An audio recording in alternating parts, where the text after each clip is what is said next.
দীর্ঘ লড়াই করে 2011 সালে আপনাদের আশীর্বাদে প্রথমবারের জন্য মুখ্যমন্ত্রী হয়েছিলেন।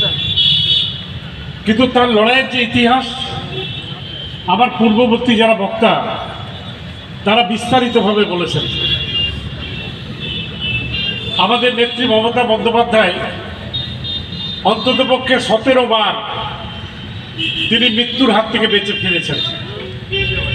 কখনো বাদশা আলম মাথায় লোহার রড দিয়ে তাকে হত্যা করার চেষ্টা করেছেন, কখনো বা সিপিএমের হারমাদরা গুলি করে তাকে হত্যা করার চেষ্টা করেছেন। তো মোট 17 বার তাকে হত্যা করার চেষ্টা করেছিলেন, কিন্তু উপরওয়ালার আশীর্বাদে তিনি ছিলেন, আছেন এবং ভবিষ্যতেও থাকবেন। 2011 পর 2016, 16 পর 2021 আপনাদের আশীর্বাদে, মানুষের আশীর্বাদে তিনি পরপর 3 বার এই রাজ্যের দায়িত্ব পেয়েছেন, মুখ্যমন্ত্রী হয়েছেন। আগামী 2026-এ আবার নির্বাচন। আমি এখানে দাঁড়িয়ে বলতে পারি যে 4র্থবারের জন্য মুখ্যমন্ত্রী মমতা বন্দ্যোপাধ্যায় জয় বাংলা।